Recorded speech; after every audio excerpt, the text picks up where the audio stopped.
She didn't scream. She didn't run.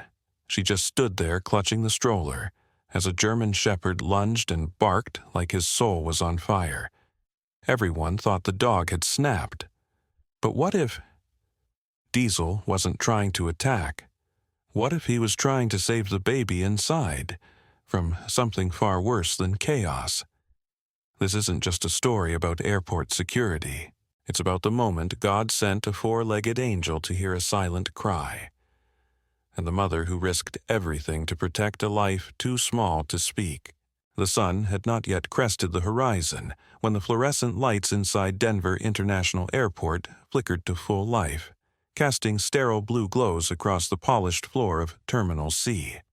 Outside, a low layer of fog clung to the runway's remnants of a colder-than-usual Colorado night. Inside, however, the air was already moving with soft echoes of early travelers dragging luggage and security officers exchanging weary greetings over styrofoam coffee cups. Officer Silas Granger stepped through the employee entrance, adjusting the thick Navy K9 handler jacket over his tall, solid frame. At 42, Silas carried the hard edges of a former Marine square, shoulders a salt and pepper buzz cut, and a calm, distant stare that rarely softened. A silver streak ran through one eyebrow, a gift from a roadside bomb in Kandahar. He walked with a faint but noticeable limp, the legacy of shrapnel and a titanium rod that now supported most of his right leg.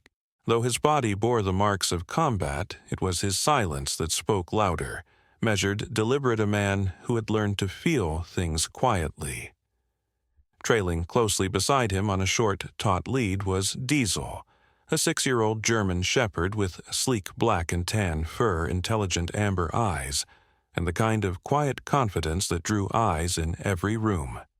Diesel walked low and controlled his powerful muscles rippling beneath his coat. A thin, pale scar curved just behind his left ear, nearly invisible beneath the fur.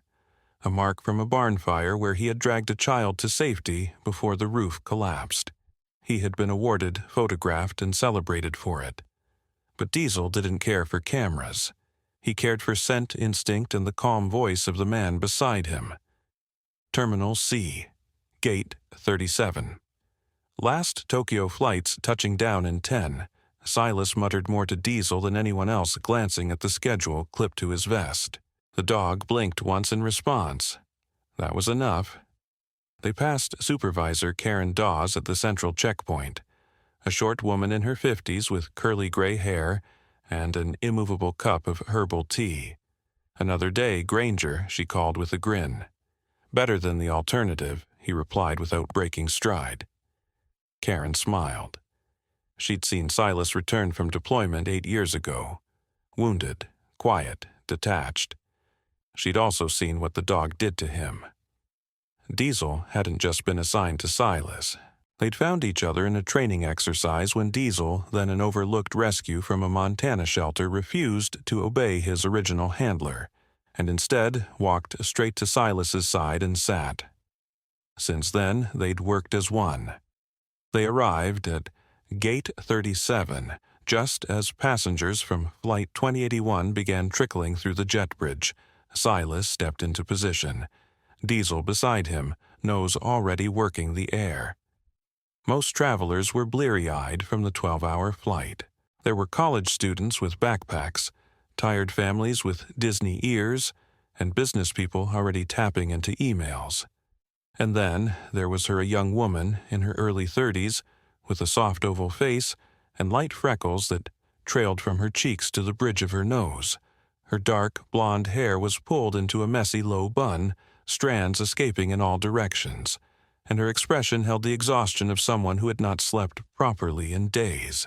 She wore a loose gray cardigan over a simple t-shirt and jeans, and pushed a navy blue stroller with one hand, while her other clutched a worn leather shoulder bag, Harper Ellison. She looked at a glance like any other weary mother, but Diesel's head snapped to the side the moment she passed. His body tensed, shoulders squared, nostrils flaring.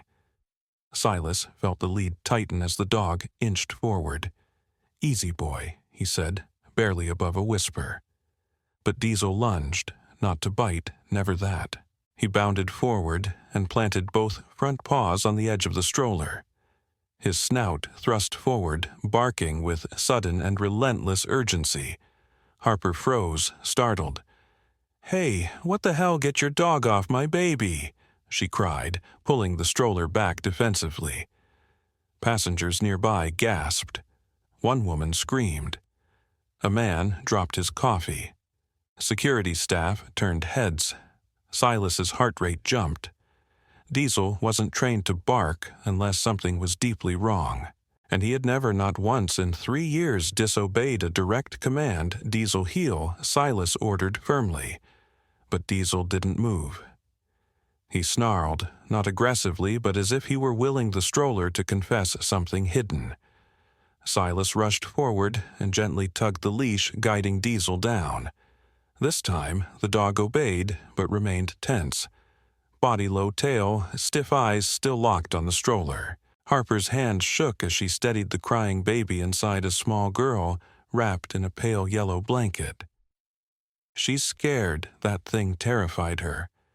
"I'm sorry, ma'am," Silas said, stepping between Diesel and the stroller. "But I need to ask you to step aside for a secondary inspection. It'll only take a moment." "No, we just got off a 12-hour flight. I have a baby. I'm exhausted. This is insane." A man in a suit nearby muttered, "Dogs don't bark for nothing," before walking away. "Ma'am," Silas said gently, scanning her face again. Redness behind her eyes, beads of sweat on her upper lip, despite the air conditioning trembling fingers. "I promise you, if everything's in order, you'll be on your way in minutes. But when a K9 alerts like that, we're required to follow through." Harper didn't argue further.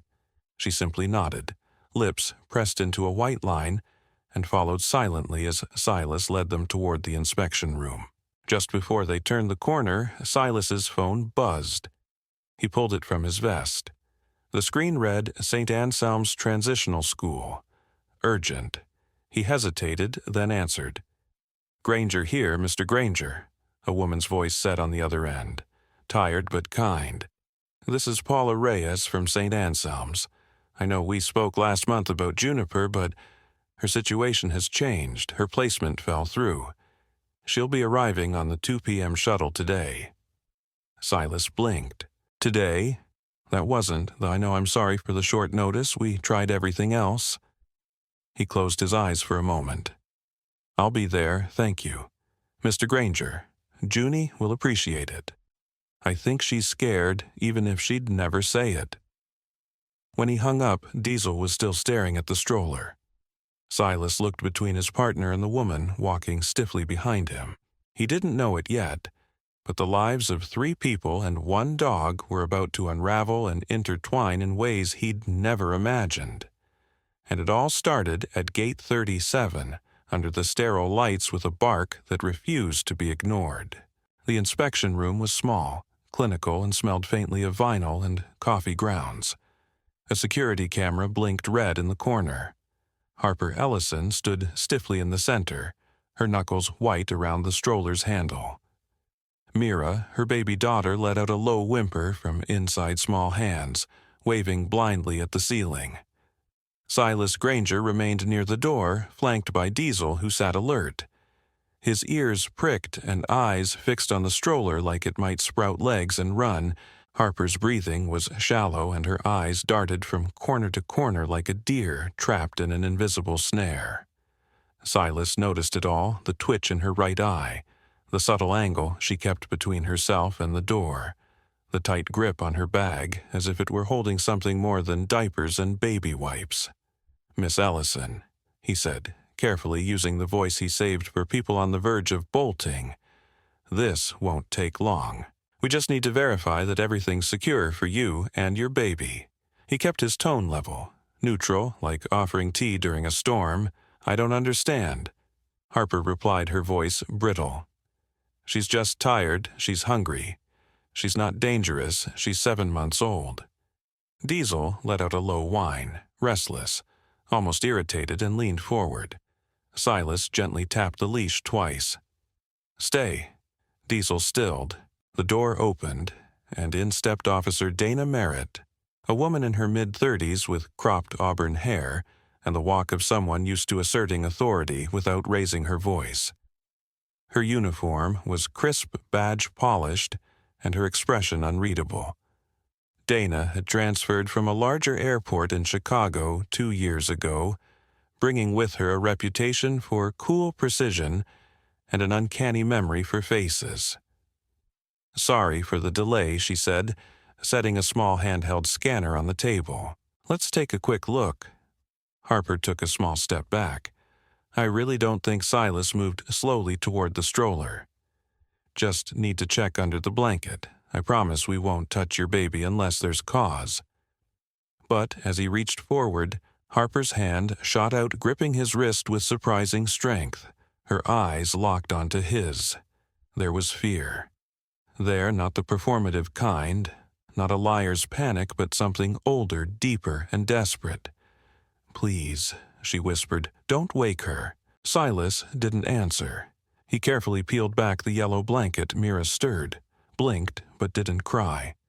Instead, Silas's gaze caught something odd. Beneath the baby's body, the mattress seemed too rigid, not soft and plush like a normal stroller pad. He pressed lightly and felt the unmistakable contour of a solid, angular object beneath the surface. Not heavy enough to be a weapon, but too defined to be harmless. He glanced at Dana, who gave a single nod. They didn't move further. Protocol demanded escalation. Now, Harper's posture had changed too. Her shoulders curled inwards, not protectively, but as if bracing for impact. "We'll need to transfer to a secure bay," Dana said calmly. "Miss Ellison, you can carry your daughter while we inspect the stroller." Harper hesitated for a beat, then slowly reached in and lifted Mira from the seat. The child blinked up at her with innocent trust. Diesel took a cautious step forward, his nose twitching. Harper stepped back, instinctively shielding the baby. "You need to call someone," she said, her voice thin, almost detached, like a supervisor or, I don't know, someone higher. "That's not necessary," Silas replied. "We're doing everything by the book." As Dana rolled the now empty stroller toward the inspection bench, Diesel moved to follow, but froze midway. His body stiffened again, shoulders up, ears tilted, not at the stroller this time, but toward Harper herself. Silas caught it immediately. "You feel that too," he murmured under his breath. Diesel didn't blink. Then Silas's phone buzzed again. This time he checked the screen and muttered a soft curse. The incoming call read, "Shuttle Office, Denver, Youth Services." He stepped out into the hallway and answered. Granger, a voice full of teenage attitude, greeted him. "You're late." He blinked. Juniper. Guess who had to sit next to a guy with sardine breath for 2 hours? Guess who had to carry her own bag because no one showed up? "Also me." Silas pinched the bridge of his nose. "I thought you were coming at 2. They switched my ride, early departure. Long story. I'm at Terminal A. Whatever. I'll wait. It's not like we're related or anything. I'll be there soon." "Sure you will," she said, and hung up. He sighed.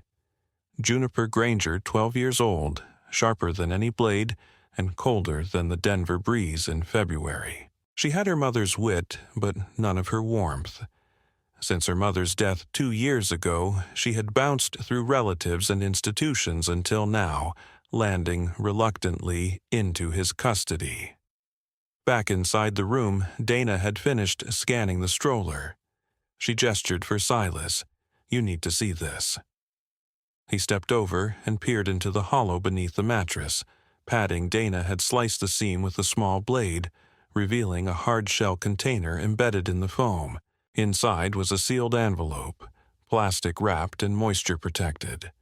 No ID markings, Dana noted. No residue, but it was deliberately hidden. Harper clutched Mira tighter. "It's not what you think." "Then tell me what it is," Silas said gently. But Harper only shook her head. The weight of the moment thickened the air. He knew that look.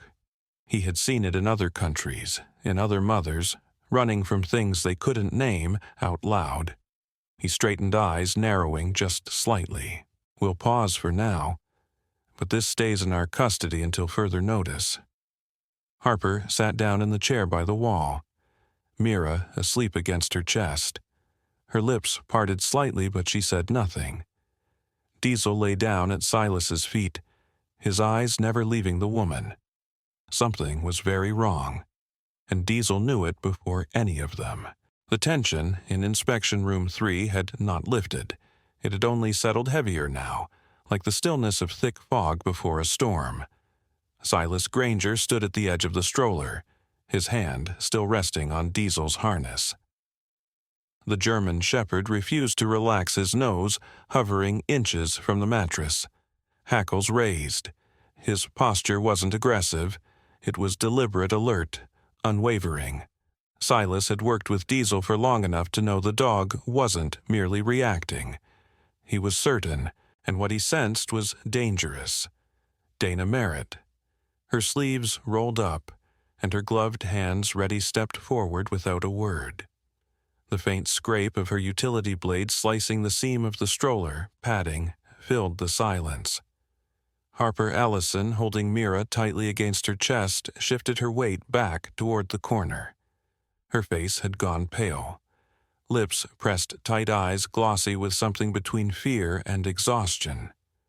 Silas Dana said, voice low but tense, "We've got something." She peeled back the last flap of foam. A black handgun, compact and tightly wrapped in cloth, lay embedded beneath the padding.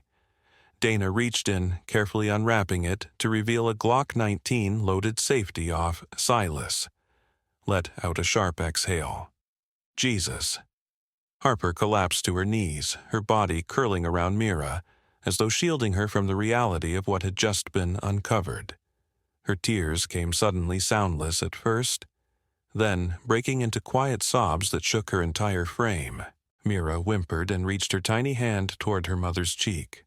"I wasn't going to use it," Harper said through tears. "It wasn't meant for anyone. It was never for anyone." "Then why was it hidden under your child?" Dana asked calmly, her gaze still locked on the weapon. Harper shook her head, trying to breathe between words. "Because if he found us, if Cole found us, I needed something. I had to have something. He said he'd take her, that no one would stop him." "Cole Maddox?" Silas asked, already recognizing the name. "That's your ex-husband." Harper nodded, unable to speak for a moment. Her whole body trembled as she held Mira closer. "He used to work private security, ex-military, trained.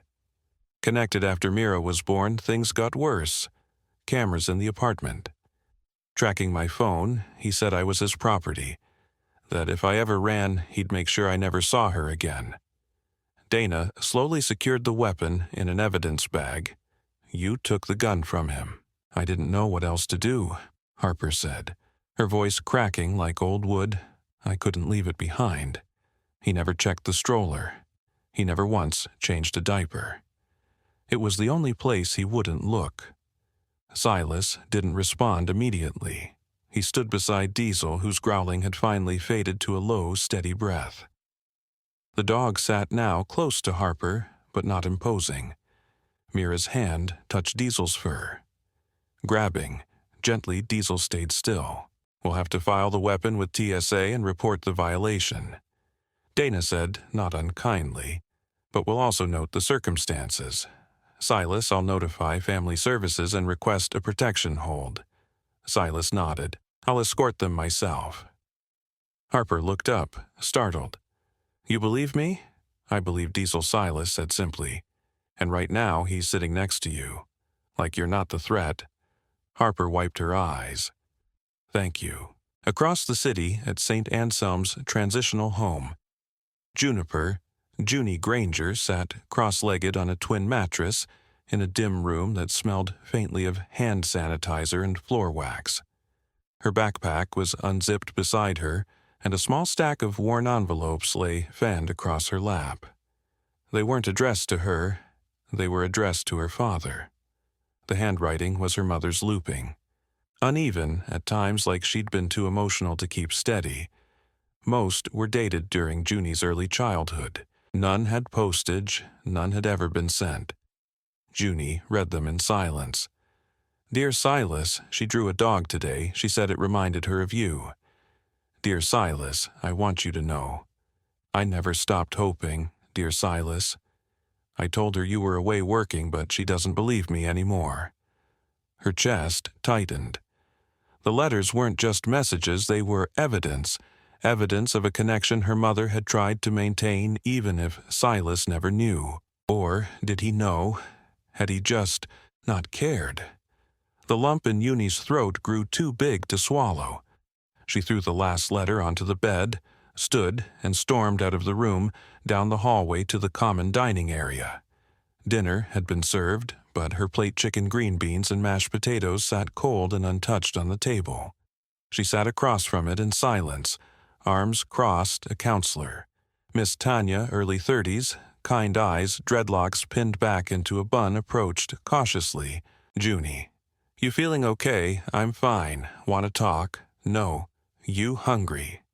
No, miss. Tanya didn't push further. She left and the room eventually emptied, leaving Junie alone in the twilight glow of the fluorescent lights. Some time later, claws tapped gently against the tile. Diesel, Silas must have asked someone to bring him early. The dog patted in quietly, his ears perked and eyes sharp but soft. He found Eunie at the table and stopped beside her head, tilting ever so slightly. She didn't acknowledge him, not at first. She was still angry, confused, bruised in a place deeper than skin. But Diesel didn't leave. He sat down slowly, exhaled, and waited. Finally, Eunie reached out and placed one hand on his neck, fingers burying themselves in the warm fur. The tears she had been holding in since reading those letters spilled quietly down her face. And for the first time in years, she didn't feel alone. The waiting room outside the family services unit smelled of stale coffee, industrial disinfectant, and uncertainty. The fluorescent lights buzzed faintly overhead, casting everyone in a slightly jaundiced hue. Harper Ellison sat curled on the edge of a plastic bench, Mira asleep against her chest, her arms wrapped around her child like a shield. Diesel lay nearby, close enough to guard, far enough not to intimidate. His amber eyes stayed open, tracking every passerby with quiet vigilance. Silas Granger stood at the far end of the room, arms crossed, phone in hand, but his eyes were on Harper. Dana Merritt had already left to begin paperwork on the firearm, and initial report Silas had volunteered to stay with Harper and Mira until the federal team arrived. He knew this part, the wait. The silent processing of everything just confessed the fear of what would happen next. It wasn't in any handbook, but it was in his bones. Harper hadn't said much since the inspection room. Only now did she finally speak again, her voice quiet but clear. Cole worked private contracts for Homeland, then for a corporate security firm in D.C. He wasn't just trained, he was protected. There were times I thought about reporting him, but every time I tried, someone he knew would call me back instead of the police. Silas didn't respond at first. He let her keep going. Sometimes the truth didn't come in shouts. It came in exhausted whispers. I left Seattle without telling anyone.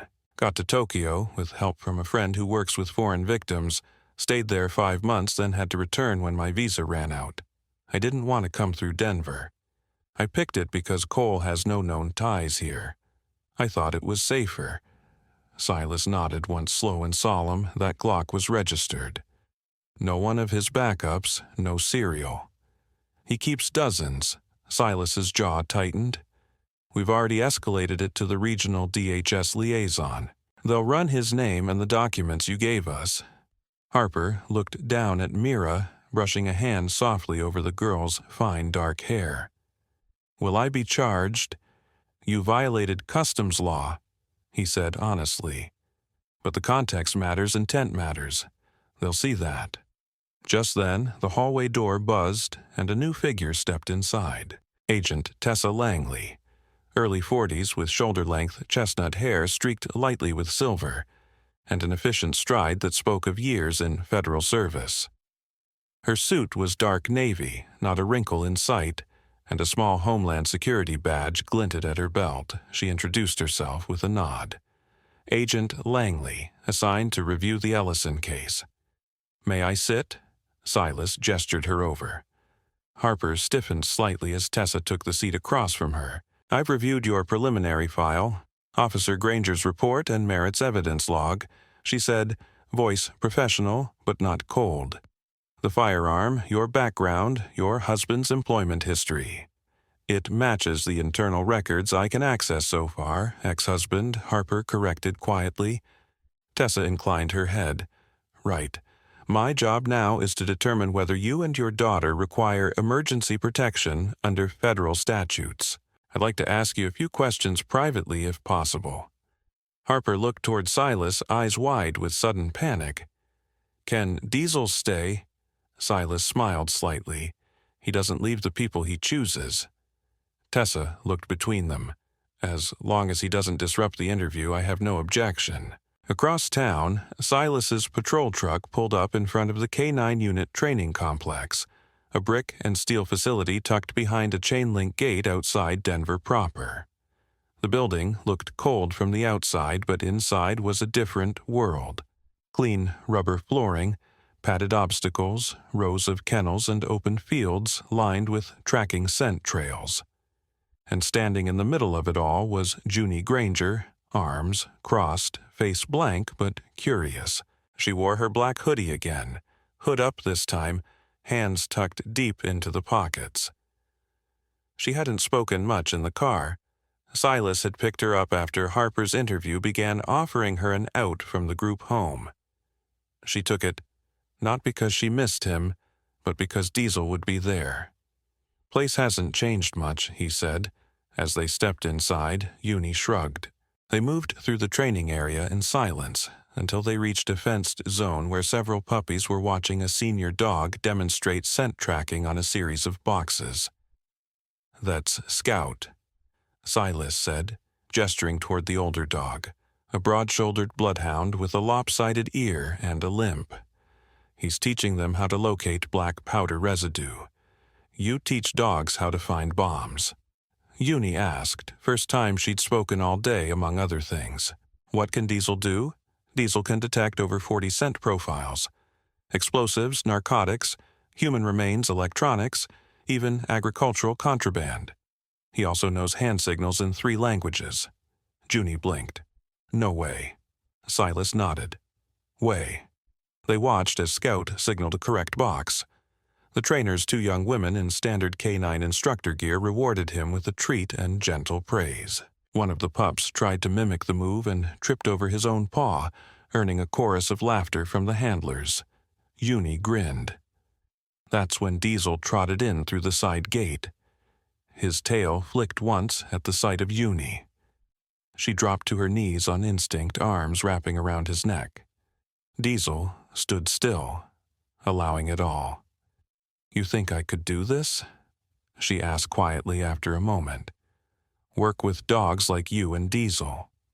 Silas knelt beside her. "You'd be good at it. Better than most dogs know when someone's paying attention." Junie looked up at him, unsure. "And people." Silas hesitated. "That takes longer." Back in the city, the interview with Agent Langley had concluded. Harper had provided more details. Locations, timelines, old emails. Langley promised to begin cross-checking everything. Before leaving, she handed Harper a card. "If you get any unusual contact, use the red number. That line bypasses all local dispatch." Silas met her in the hallway. "You believe her?" Langley nodded. "Enough to move her to temporary protection while we verify. What about him? I'll initiate a background probe. If even half of what she's saying is true, he's already in violation of federal threats statutes." Back at the holding room, Diesel was still sitting beside Harper. Mira had woken up and was cooing softly, her tiny hand resting on Diesel's back like a tether to something solid. Harper looked calmer now, but only just. She turned to Silas as he entered. "You think we're safe now?"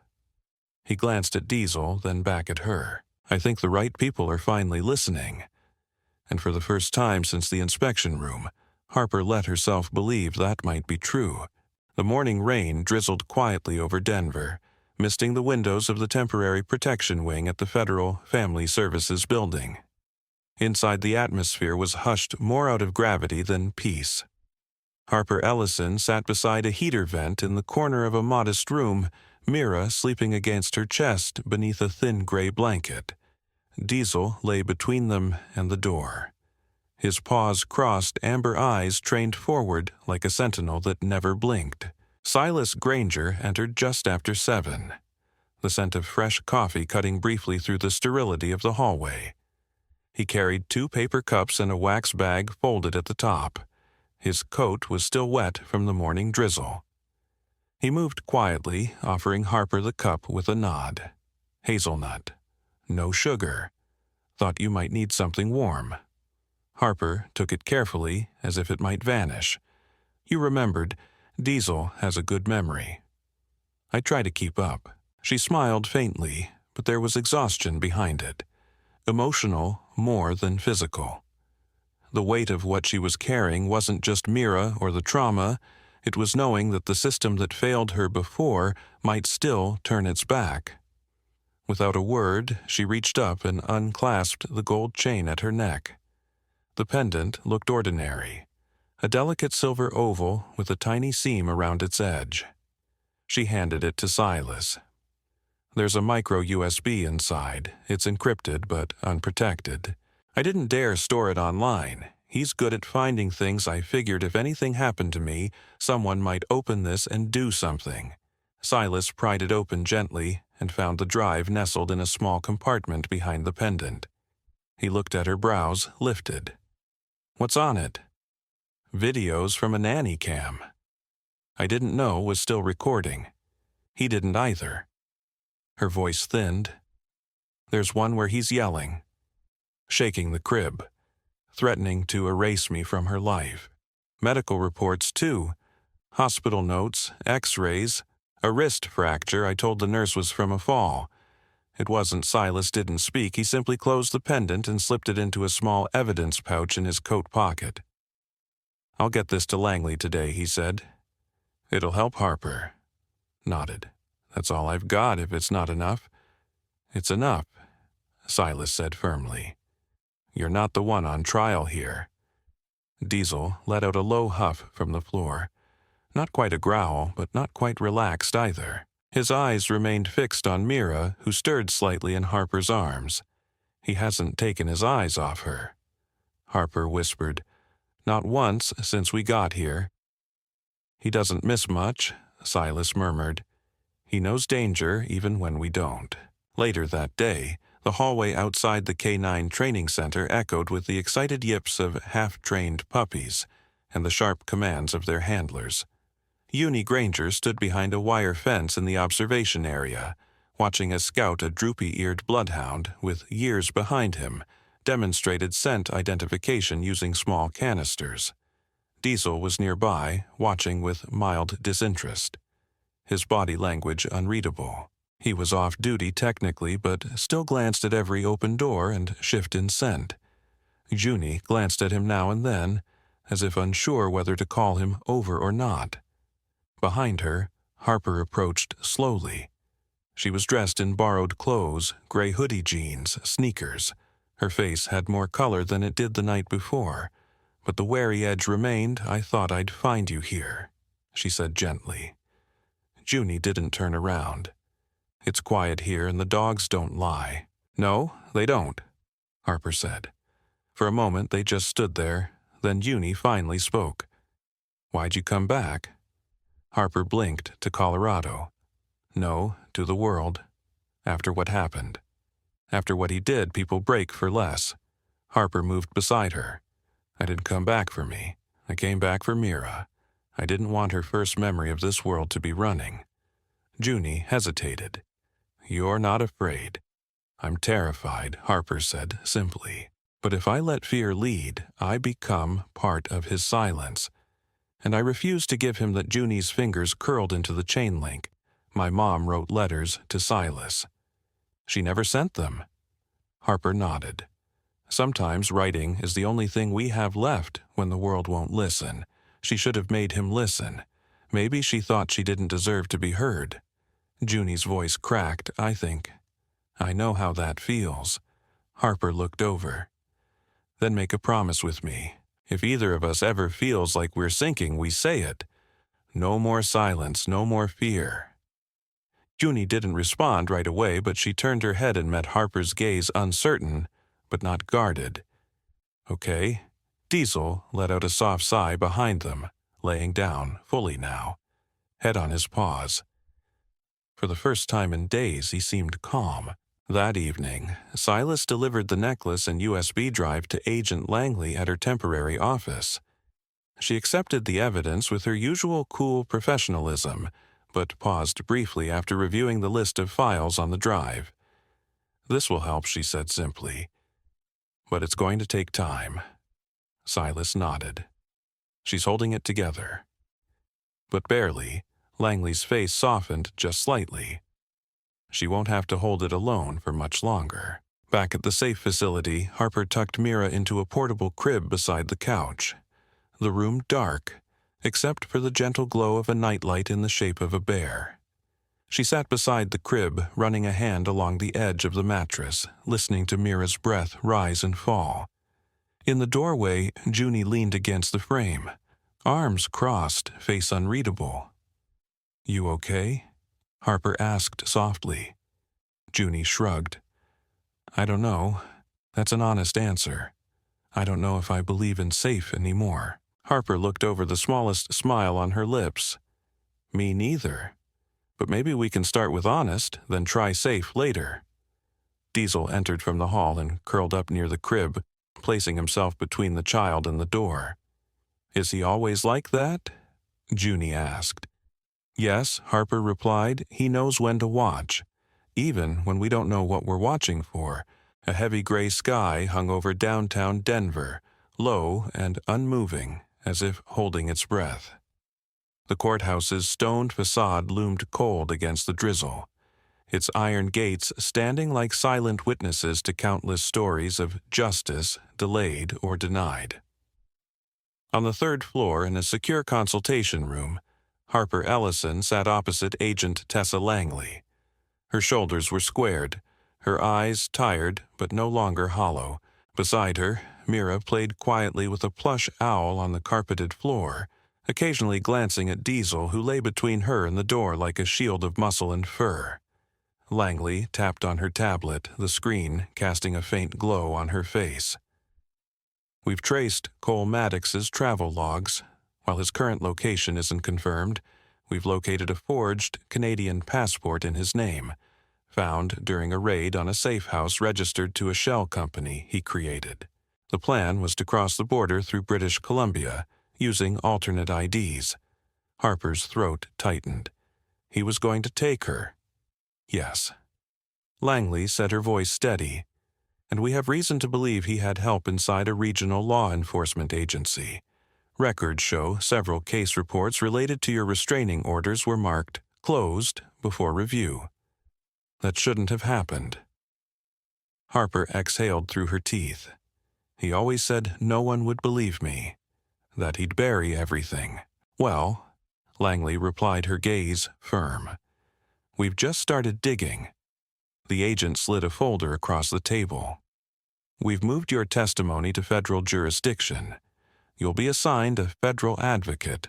A long-term protection plan is being developed, including relocation, new identification if necessary.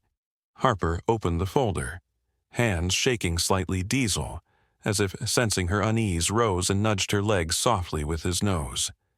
She reached down and placed her hand on his head. Langley stood. One more thing. You'll be attending a formal hearing in 2 weeks, closed court. It's mostly procedural, but we'll use it to lock in jurisdiction and secure custody documentation." She paused. "Are you up for it?"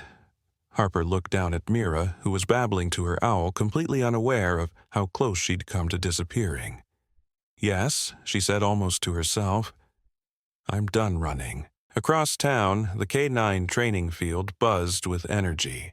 Junie Granger stood beneath a pop-up tent near the registration booth for the launch of K-9 and Kids, a new initiative pairing trained dogs with children impacted by domestic violence. The program was federally funded but locally organized, and this week Silas Granger had been assigned as its first regional representative. He stood a few feet away in uniform, speaking to a group of volunteers, his presence quiet but unmistakably central. Silas had a way of making people lean in when he talked not through charm but certainty. The project coordinator, a compact woman named Darcy Fulton, late 30s with a wild crown of red curls and the efficiency of a freight train, approached Junie with a clipboard. "You must be Junie," she said cheerfully. "Silas told me you've got the eye for dogs. I just like Diesel." Junie muttered, "Well, Diesel is top shelf, so that's a good start." Darcy grinned. "We're pairing each kid with a mentor dog. You'll observe, help feed, brush, learn basic commands, maybe even teach the younger ones." Junie blinked. "Me teach?" Darcy nodded. "You know how to listen, don't you?" Junie gave a small shrug. "I guess that's more than most grown-ups manage. Come on, your dog's waiting." She led Junie toward a fenced section where 3 pups and 2 older K-9s waited. Diesel stood nearby, watching everything. As Junie approached, he stepped aside slightly, and a younger shepherd, a lean, sable-furred female named Echo, bounded up and nudged her hand. "She's yours for the day," Darcy said, then winked, and maybe longer. Junie reached down, brushing her hand along Echo's back. The pup sat instantly, tilting her head. "Waiting. She listens," Junie said, surprised. "She chose you," Darcy said. "That's how it works." The next day, Harper and Silas exited the Family Services office after signing a set of preliminary affidavits. It had taken hours, but Harper seemed lighter, her steps more measured. Mira was buckled safely into her car seat in the back of Silas's truck. Diesel paced in the passenger compartment, restive, in a way that Silas noticed immediately. "You feel that?" Silas asked quietly, as Harper adjusted Mira's straps. She looked up. "What Diesel's off? He never paces like this unless he knows something's wrong." Harper went still. "Is someone watching us?" Before Silas could answer, a black sedan across the lot started up its engine too loud, too sudden for a near-empty morning.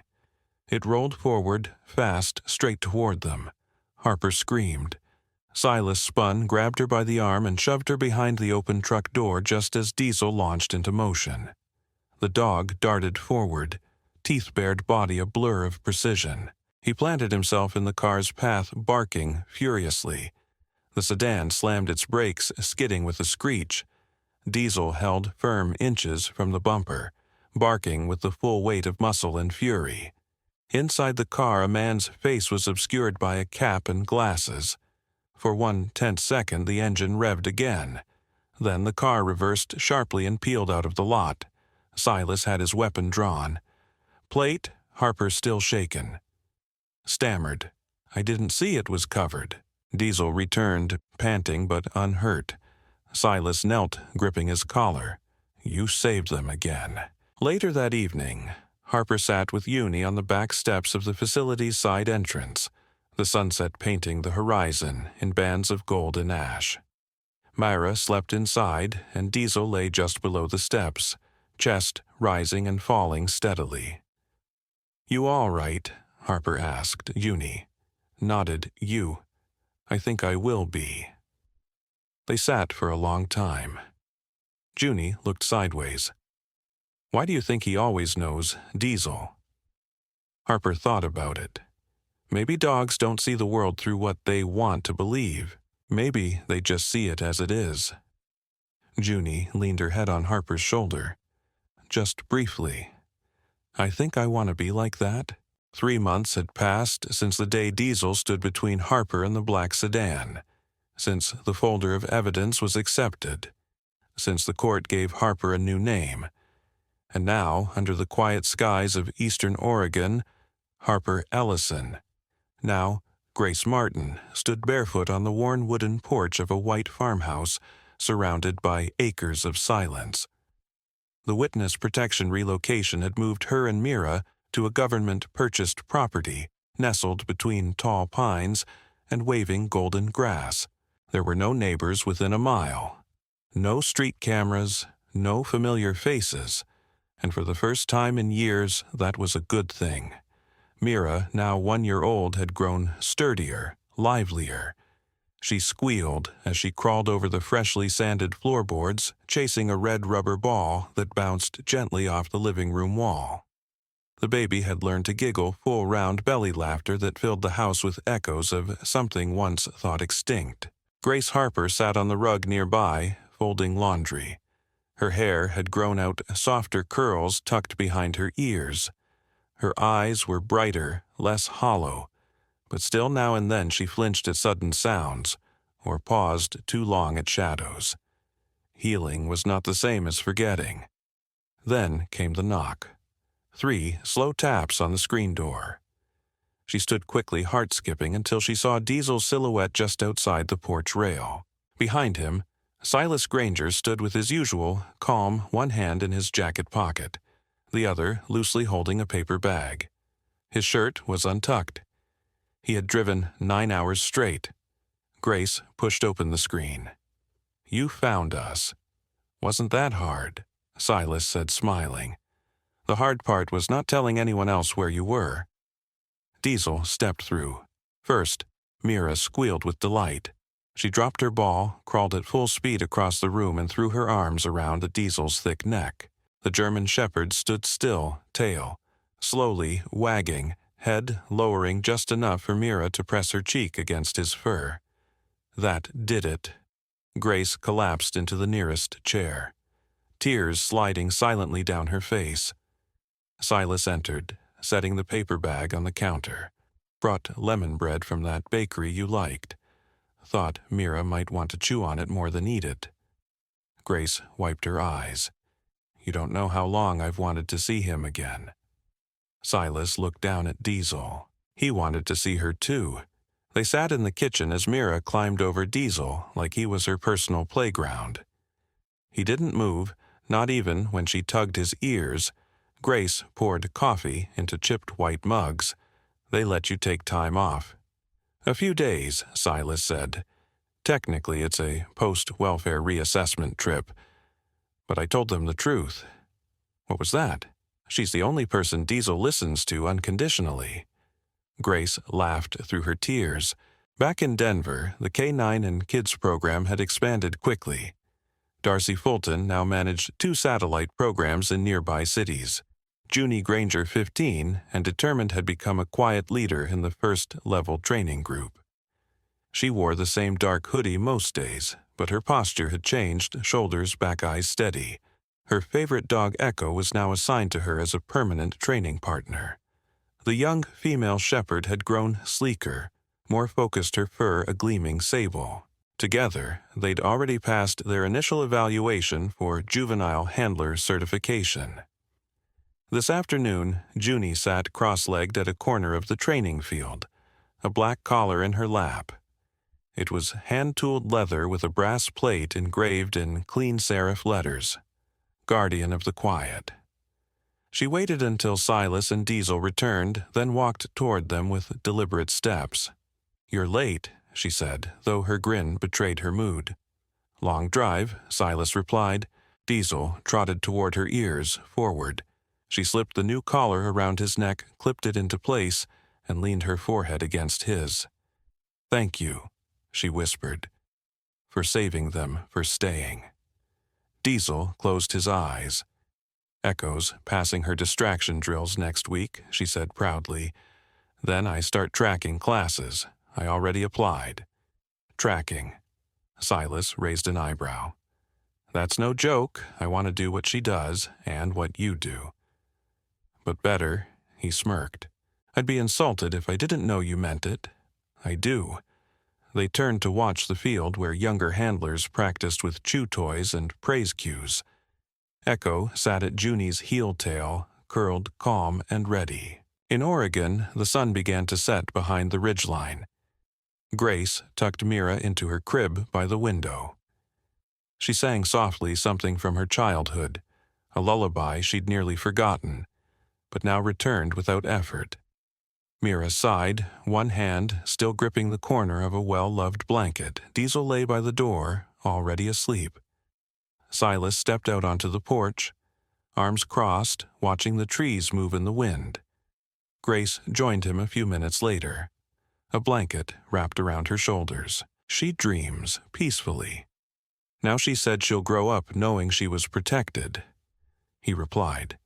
Grace looked at him, the wind lifting her hair. That's more than most kids get. Below in the yard, the motion sensor lights flickered on as a deer stepped gingerly across the edge of the clearing. Diesel twitched in his sleep but didn't move. They stood in silence, watching the evening settle in like a promise that tomorrow would arrive gently. The courtroom in downtown Denver stood tall and austere, its sandstone pillars lit by the sharp afternoon sun that poured through its windows like judgment itself. Reporters stood just beyond the barricades, murmuring into microphones as passers-by paused, watching from sidewalks and car windows. Inside, the air was stiff with protocol and justice. Long delayed, Cole Maddox sat in a pressed gray suit, but no polish could hide the gauntness of his cheeks or the twitch of his fingers. A man who once manipulated entire systems now looked shrunken, his arrogance replaced with silence. Judge Eleanor Baird, a seasoned woman in her late 60s with silver-streaked hair coiled into a bun and eyes like cold steel, read from the sentencing report with a voice that cut through every whisper. Maddox, this court finds you guilty on multiple counts: obstruction of justice, aggravated domestic abuse, attempted abduction across national lines, and firearm violations under federal statute. The gavel came down like thunder. 25 years. No parole before 18. There was no outburst, no pleas. Just a small sound from the defense bench, his lawyer exhaling as if relieved it wasn't more. At the back of the courtroom, Harper now. Grace sat in quiet stillness. A new haircut framed her face, her features steadied by months of healing. In her lap, Mira wiggled too young to understand where they were or why the room was so quiet. Beside them, Diesel stood, not sitting this time, not lying down, standing alert but calm, as if guarding something not yet born. Outside, Silas waited by the vehicle, leaning against the side of his truck. Uni stood nearby, tugging gently on Echo's leash. She wore her K9 cadet shirt proudly now, with a new badge sewn near the hem, handler in training. Echo sat beside her tail, swishing with every breeze. When Harper and Diesel exited the courthouse, Mira babbling in her arms, Silas gave a small nod. It's done, he said. Harper looked at the clear sky, the courthouse behind her, and Diesel at her side. I didn't think I'd ever hear those words. You did more than survive. Silas added. You stood up. They didn't say much else. Some things were louder in silence. Weeks later, on the edge of a sun-kissed meadow outside Bend, Oregon, the grass bowed gently beneath a warm summer wind. A checkered blanket lay stretched across the hilltop, laden with homemade sandwiches, lemonade, and a crumbly apple pie. Junie had insisted on baking herself with Diesel, sitting beside the cooler like a royal guard. The small picnic was unannounced, unceremonial, yet it marked everything. Harper wore denim overalls over a white linen shirt, Mira perched beside her in a sun hat. Far too big for her head, Junie had traded her hoodie for a forest green T-shirt, emblazoned with a paw print, and the phrase, Future K9 Unit Trainer. She handed Diesel a small treat, shaped like a bone, which he accepted with dignified restraint. Silas, wearing sunglasses and an expression lighter than usual, leaned back against a smooth boulder and watched them all. The breeze carried sounds from below, the chirping of birds, distant children's laughter, and further still, the murmur of a creek winding through the trees. "Do you ever stop working?" Harper teased as Diesel did a wide patrol around the blanket, before lying down again, always facing the trees, always alert. "He doesn't know how," Silas replied, smiling. "It's not in him." "I don't think I'd want him any other way," she said. From a small wooden box, Junie pulled out something wrapped in navy velvet. She sat beside Diesel, gently unclasped the box, and held up a medallion, shiny and modest, engraved with a starburst and pawprint design. The state awarded it last week. Silas said, "They don't usually do this for animals, but Diesel's name came up at every board meeting." The decision was unanimous. Junie leaned forward and fastened the ribbon gently around Diesel's neck, for bravery, loyalty, and knowing what no one else saw. Mira crawled clumsily toward him and pressed her face into his side. Diesel didn't move.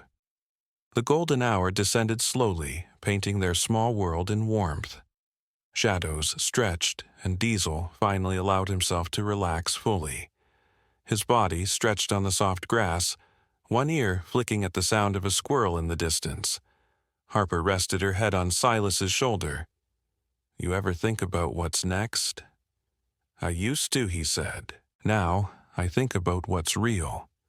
Junie plucked a dandelion and blew the seeds into the sky. Mira clapped, the sun dipped lower, and Diesel closed his eyes. He didn't sleep. He never really did in moments like this, but he listened to the laughter, the quiet, the peace, and perhaps to something more. Sometimes miracles don't arrive with thunder or angels in the sky. Sometimes they come in the form of a loyal dog, a brave girl, or a single mother who refuses to give up. In a world full of noise, danger, and silence that often hides pain, it's easy to believe we're alone. But stories like this remind us that even in the darkest corners, God sends guardians not always with wings, but often with 4 paws and a heart that never walks away. Diesel was more than a K9. He was a miracle sent to stand in the gap where human strength ended and divine grace began. Through him a child was protected, a mother was restored, and a broken family found a second chance. And maybe, just maybe, God used his quiet presence to remind us that hope is never far away. If you believe that God still works in mysterious and beautiful ways, leave a comment below, saying, "Amen." Don't forget to like this video, share it with someone who needs to believe in miracles again, and subscribe for more powerful true stories. May God bless and protect everyone watching this, especially those who need a Diesel in their life today.